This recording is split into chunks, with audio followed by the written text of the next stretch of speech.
closer, then leave very quickly.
Hey.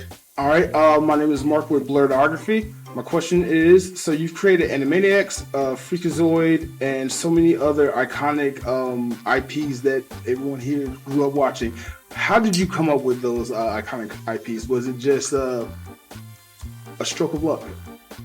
There's always some luck involved. I started at Hanna-Barbera, and I made a pup named Scooby-Doo, and Mr. Spielberg saw that and liked it, and there's cheering behind me, and he said, let's make this Tiny Toon show. So he hired me to make Tiny Toons at Warner Brothers, and it's from that the whole stream of shows blossomed because we had a pretty good budget. Warner Brothers had made a lot of money from Batman, so they could sponsor our kind of expensive shows because we had an orchestra. We had really great animation. We had a lot of great voice artists and directors. So we made these pretty expensive shows of Tiny Toons, and those shows were the ones that made Spielberg sort of have a lot of trust in us. And then he said, what do you want to do next, Tom? And that's when Animaniacs came along. And so at that point, we really sort of got the keys to the kingdom, and we were allowed to just really make crazy, funny cartoons the way we wanted to, with no one sort of breathing down our necks.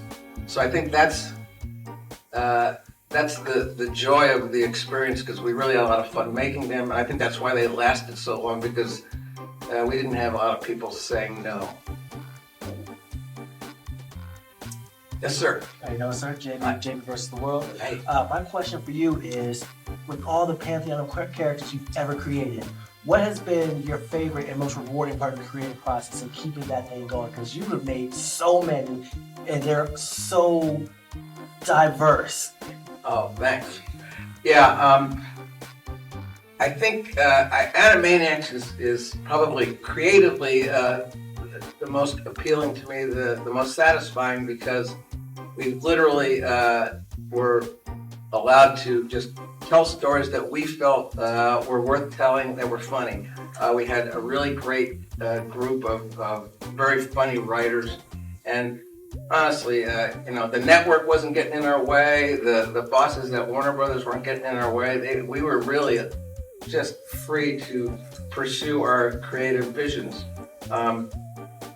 Not many places today allow that. There's a lot of rules everywhere, a lot of people up above, giving you notes, but we didn't have that. We were just like, if we could make the guy in the next room laugh, when we were recording, if we could make the voice director and everyone laugh in the booth, that was our goal. And so we knew that would work. If the people were laughing when we were making it, we knew it would pan out.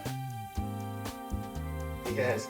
Hi, Joshua Morales from Janmore here. My question for you is about the importance of voice actors. Yes. With the tons of shows you've worked on, you've worked with some of the best entertainers in the industry today. So my question to you is, how important is it to find the right voice and find the right actor to bring these incredible characters that you help bring to life? That's a great question. We had the joy of having these really great voice actors. It started with Tiny Toons. That was we had a great group. Tress MacNeille voiced Babs Bunny. So then when we wanted to make Animaniacs, we kind of knew we wanted Tress back because she was so good at Babs, so we wanted her to do Dot. That makes me feel all kind of warm and squishy. Either that or I need to wear diapers. But we didn't necessarily know who would play Yakko and Wakko. We didn't know who was going to do the brain. Now the brain's an interesting audition because the brain's voice, we didn't necessarily know what it was going to sound like. So Maurice LaMarche, a very good voice actor, came in, and his warm-up for no matter what show he was recording or whatever audition he was having, he always did the same warm-up that just got his voice ready. And that was, he would do a parody, he would do a version of Orson Welles doing a commercial back from the 70s where he was in a really bad mood. And it's a real recording of Orson Welles doing these like frozen pea commercials. Isn't that the fun of it? I think it's so nice that you see a snow-covered field and say every July peas grow there. We're talking about them growing and she's picked them. And so that was how Maurice LaMarche, there in Lincolnshire, the fields are growing peas. Well, don't you just mean that the fields are already, the peas are already picked? Why would you do that? So Maurice would do this impression of Orson Welles. And he said, well, we're doing the brain now. Do that voice. Just keep talking like him. And that's how the brain was voiced. Jess Harnell, who wound up doing the voice of Wakko Warner, he came in and we didn't have a voice for Wakko. And I brought in an almanac that had names of celebrities. And I just went down the list of different celebrities. Lou Costello, Laurel and Hardy, do you do these voices? So we got to the Beatles. Do you do one of the Beatles? And he says, well, which one? I said, well, which ones do you do? I do all of them. So he went and he did George, Ringo, Paul, and John, different. They were all different. And we said, that Ringo's really good. And so that became the voice of Wakko Warner. It started as Ringo. I'm going to go with that young man right there. Yes. Yes, hi. Matt Jenkins with the Moana Nui podcast. Wow. For everybody watching who is a fan of all the characters that you have created and been a part of, is there any advice that you would give for aspiring voice actors as to, no, I'm not even going to put any parameters on it. I'll let you have the question. All right. We were talking about this yesterday at the booth, and I'm thinking acting, whatever acting experience you can get, whether it's in a play or in something in your local community, or whether it's TV or any acting you can do is a good bit of experience for whatever you're going to bring to voice acting. Because I think first comes the acting, and if that's really working for you and you really are serious about acting, I think the voice part will be a major part of your performances in general, and then you can then use that. It's great to have a few trick voices up your sleeve, but it's going to be like Rob Paulson, Maurice LaMarche, Tress MacNeille. They're great actors to begin with. So get a lot of acting under your belt. So there's a person right there who hasn't had a chance yet. Sir, Cornell Holland from Cornell Holland Pictures. My question is, out of all the characters that you've created, which one resonates more closely to your character? Well, I hate to say it, but it's probably the brain, because I do want to take over the world. But I like the brain's ambition. I don't like necessarily the way he treats Pinky all the time. And I do like the fact that he's not doing it because he's a complete megalomaniac. I think he actually does want to help. And I think our world can use a little help now and then. Who hasn't gone yet? That young man hasn't gone. Glenn Malone, Complete Nerd Authority. My question for you is, because we're doing all these live adaptations of a lot of actual fun-loving characters back in the day, which out of what you've created would you like to see adapted into the live action? I think Pinky the Brain and the Warners would both work really well. I think Pinky the Brain is almost screaming for, CGI Pinky the Brain mice that look very much like the cartoon characters, but they'd be, smoothed out CGI. And then with a live action world. I mean, them trying to take over the world, I think the world should be live action and they should be doing their thing. And I think it really works well because they're so small and the scales could be wonderful. I'd like to see the Warners in a similar type setting. I think it'd be great. Yeah. Now I'm just gonna do the loop again. Okay, is that all right? Yeah. What was going through your mind when you won your first Emmy for Tiny Toons? That's good. The first one was at like a Saturday night ceremony in like the Beverly Hills, Beverly, Wilshire, and it was a dinner, and I was up for the song Animaniacs, the Tiny Toons theme song. That was the award I was up for, and I was with Bruce Broughton, who wrote the music, and Wayne Katz and I wrote the lyrics. So we're there, and they call our name, and Wayne is nowhere to be seen. And so I go up to the stage with Bruce Broughton. We're thrilled. First Emmy, it's really great. And halfway through, we're up there, we're just chatting a little bit with the audience, and Wayne comes bounding in from the bar, and he's tossed down a few, and he didn't know he had won, so he goes, "Hey, I won!" It's wild. But that was a great year. I think that first year I won like 2 or 3 Emmys. It was great. Yes, sir. You said that you identify closely with the brain. Him amongst all the other characters. Everybody's different. Everybody's got something to them, and they're well-rounded.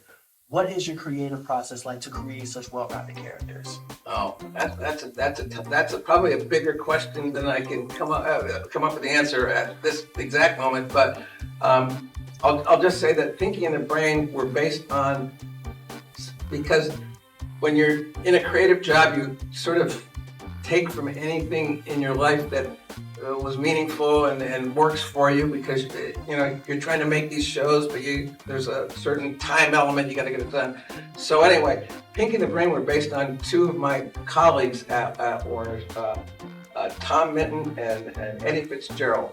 And Tom was a low talker, talked like this very quietly.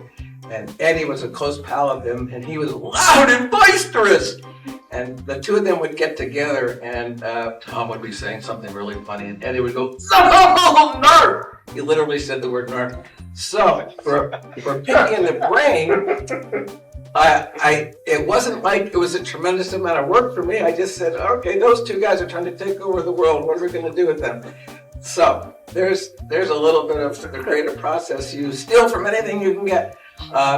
There's a cartoon I wrote for Tiny Toons. It was and it starred baby Plucky, who is he's learning how to, he's being potty trained, and he's into flushing the toilet. Whatever, down go. And then he did another cartoon called Elevator Go Up, Elevator. I touched all the buttons. Elevator go down. Elevator stop. Elevator go up.